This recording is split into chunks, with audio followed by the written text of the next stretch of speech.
Dixo Daily presenta. El Estado sí debe y sí puede utilizar toda su fuerza contra el crimen organizado. López construyó la falsa disyuntiva entre guerra contra el narco o atención a las causas, y Sheinbaum mantiene viva esa patraña mentirosa. Desde hace 2 décadas, López convenció a millones de incautos de que combatir de frente al crimen organizado solo generaba más violencia, y por eso él jamás lo haría. Hoy sabemos que solo era un pretexto para proteger a sus aliados. Así de sencillo. Se puede y se debe utilizar toda la fuerza del Estado a través de distintos tipos de políticas, estrategias e instituciones para combatir de frente al enemigo común de todos los mexicanos, el narcorrégimen. Esa debe ser la exigencia permanente de una ciudadanía inteligente. De eso se trata el episodio 398 de Factor Kaiser. Solo déjame recordarte muy rápido de la nueva sección llamada Ciudadano Comprometido. Con el equivalente a 2 o 3 cafés al mes, puedes ayudar a sostener este esfuerzo de comunicación independiente, y puedes ayudar también a los niños con cáncer de Oaxaca y a sus familias a través de la organización Concausa. El viernes pasado depositamos ya a Concausa el primer 10% íntegro del mes pasado, de esta nueva sección. Se trató de 76 personas ayudando a niños de Oaxaca. ¿No es maravilloso eso? Más que el monto que va a ir creciendo, es la generación de comunidad solidaria. Pica el botón de unirte y sé parte de esta comunidad. A ver, si aún no sabes si quieres ser parte de esta comunidad exclusiva y ayudar a este esfuerzo de comunicación y a Concausa, suscríbete al canal. Eso es gratis, absolutamente gratis. Comenta el episodio, dale like y compártelo en todas tus redes y chats. Información, política, datos duros, análisis y opinión. Factor de cambio con Max Kaiser. Factor Kaiser. Durante casi 2 décadas, como candidato a la presidencia primero y luego ya como presidente de México, López fabricó una falsa disyuntiva que muchos tontos útiles han comprado y siguen replicando. La falsa disyuntiva es: ¿guerra contra el narco o combatir las supuestas causas de la violencia? En la fabricación de esta falsa disyuntiva se ocupó de asegurarse de que millones se creyeran la patraña de que la guerra contra el narco era la única política de eso que él llama la derecha, y que los buenitos de la izquierda tenían que rechazarla por una convicción moral y tenían que asumir la patraña de que el crimen organizado tiene su origen en la pobreza y en la desigualdad. Sheinbaum, su empleada favorita, asumió como propia esa patraña desde la primera campaña de su jefe, y la asume hoy también como propia desde la administración de la oficina de la presidencia. Este episodio no es una justificación nostálgica del pasado, ni un intento de reivindicar a nadie. Este episodio no es una oda a eso que llaman la guerra contra el narco, ni una crítica a los programas sociales que buscan abatir la pobreza. Este episodio es una explicación basada en evidencia y en hechos verificables de que no existe una disyuntiva entre combatir al crimen organizado con toda la fuerza del Estado y al mismo tiempo combatir la pobreza y la desigualdad. Se pueden hacer las dos cosas. Y también es un episodio para explicar con claridad que combatir al crimen organizado con toda la fuerza del Estado es una estrategia multifactorial que implica diversas instituciones, distintos tipos de políticas públicas, distintos tipos de actores nacionales e internacionales, tecnología, alianzas, inversión y sobre todo vocación republicana. Es una de las peores patrañas políticas de la historia creer que tienes que escoger tú como ciudadano entre la guerra o la pobreza, y así ser de derecha o de izquierda, al pensar en este problema para combatirlo. A ver, vamos a poner el contexto de esta patraña histórica. La derrota de López, la derrota electoral contra Felipe Calderón en 2006, lo llenó de rabia y frustración, porque unos meses antes parecía tener ganada esa contienda. Esa rabia y esa frustración lo empujó a él y a todos sus aliados a construir una narrativa muy perversa en contra de su peor enemigo, el presidente Calderón. Esa narrativa giraba en torno a la idea de que antes de la llegada de Calderón, el narco era un problema menor, manejable, contenible, y que la llamada guerra de Calderón había desatado la violencia criminal en el país, que antes estaba contenida. En esa patraña discursiva se buscaba convencer al país de que Calderón le había pegado al avispero, que estaba dormido y contenido, y que tratar de combatirlo había sido la causa de todos los males del país desde entonces hasta hoy. Esta patraña discursiva nunca explica que el drama del crimen organizado, como cárteles estructurados capaces de corromper al Estado y generar violencia, tenía en 2006 por lo menos 20 años, desde mediados de los años 80. Con leer un poco sobre la historia reciente de México o incluso ver la serie de Netflix de Narcos México, los pendejos que creyeron que el drama del narco inició en 2006 se habrían dado cuenta de que fue Miguel Ángel Félix Gallardo, conocido como el jefe de jefes, quien a mediados de los años 80 logró organizar a diferentes bandas de traficantes de droga para convertirlos en gigantes organizaciones criminales, conocidas como cárteles, capaces de corromper al Estado y generar violencia por todo el país. Por ejemplo, las investigaciones más serias apuntan a que el 23 de marzo de 1994, el candidato del PRI a la presidencia, Luis Donaldo Colosio, fue asesinado por el crimen organizado, y la investigación fue ensuciada y manipulada por las más altas esferas del poder. Es decir, en 1994, el crimen organizado ya tenía el poder suficiente para definir, a través de la violencia, el rumbo político del país. La llamada guerra contra el narco surgió de uno de los más famosos discursos de Ronald Reagan, el 14 de septiembre de 1986. En ese discurso, por primera vez en la historia del mundo, un país decía que el narcotráfico era una amenaza para la seguridad nacional y que se le combatiría con toda la fuerza del Estado. Voy a citar un párrafo de ese discurso de Ronald Reagan, que es el más relevante en el cambio de la relación de México con Estados Unidos gracias al crimen organizado. Cito: a nuestros amigos en otros países, sabemos que muchos de ustedes están involucrados en esta batalla con nosotros. Necesitamos su éxito tanto como el nuestro. Cuando todos nos unamos luchando juntos por esta causa, aquellos que están matando a Estados Unidos y aterrorizándolo con una destrucción química lenta, pero segura, verán que se enfrentarán a la fuerza más poderosa del bien que conocemos. Entonces, no tendrán callejones en los que esconderse.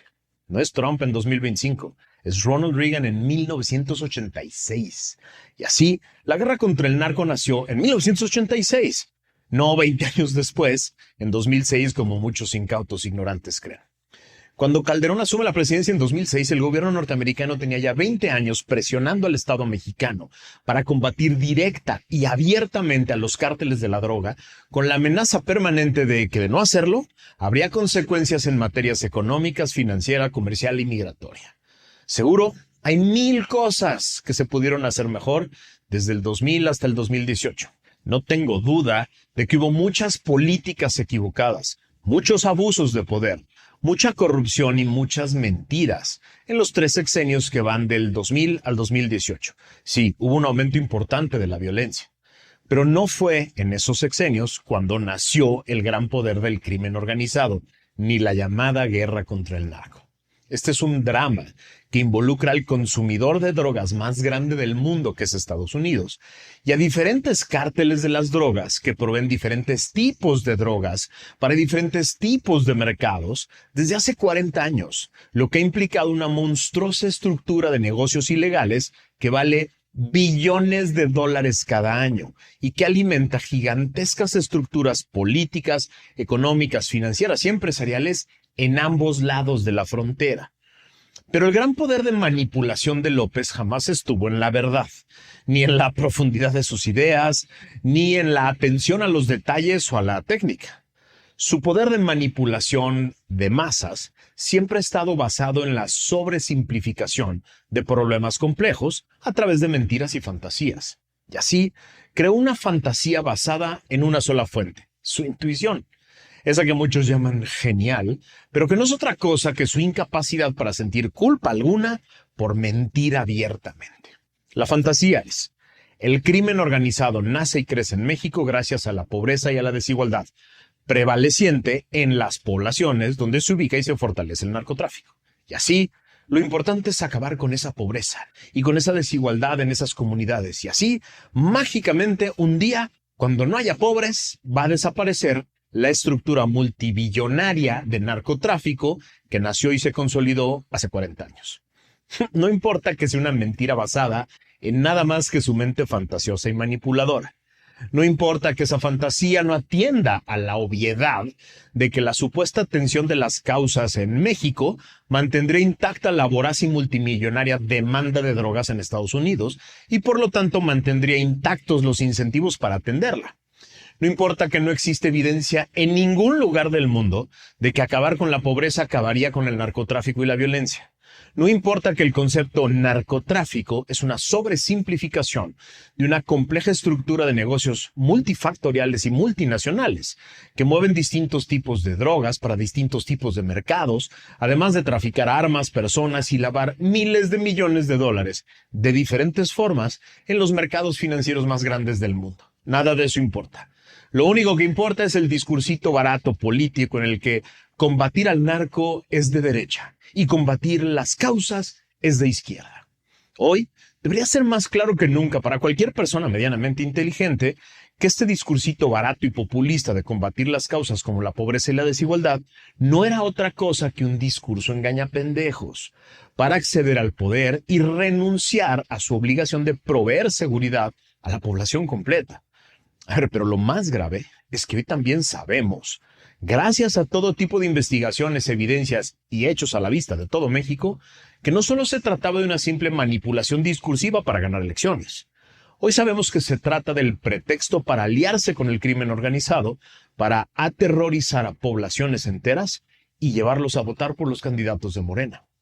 Hoy sabemos que se trataba de una gigantesca alianza para utilizar los miles de millones de pesos que obtiene el narco, que tiene a su disposición, para después comprar elecciones. Hoy sabemos que la renuncia a combatir al crimen organizado nada tenía que ver con el respeto a los derechos humanos, sino con la necesidad de tener un aliado poderoso que no tiene límites constitucionales ni legales.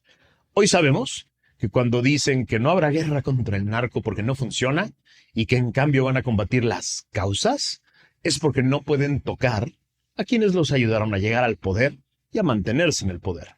Hoy sabemos de las alianzas directas e innegables de la mayoría de sus miembros fundadores de este movimiento con los peores criminales del país. Entonces, ¿la respuesta es matar capos o echar misiles a lanchas en el mar? No, esa no es la respuesta. Esa es otra vez una sobresimplificación.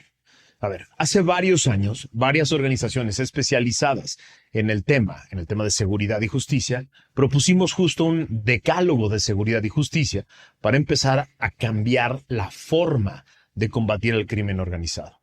No es ni cerca una varita mágica ni la solución a todos nuestros problemas, pero era un buen inicio.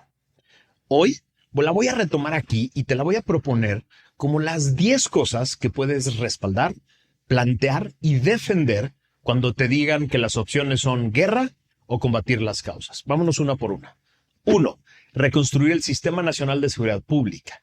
Es necesario que se fortalezca el sistema a fin de que se promueva eficazmente los desarrollos policial, ministerial y penitenciario con una perspectiva de Estado. 2. Prevenir las violencias y la delincuencia. Es indispensable que todos los esfuerzos para restablecer la seguridad y la justicia estén acompañados por una política nacional de prevención integral de las violencias y de la delincuencia, que atienda las causas, pero las causas de la violencia real, sea focalizada y adaptada en las circunstancias de cada comunidad y región del país. 3. Consolidar la vía civil hacia la seguridad a través de rescatar y luego fortalecer a las policías.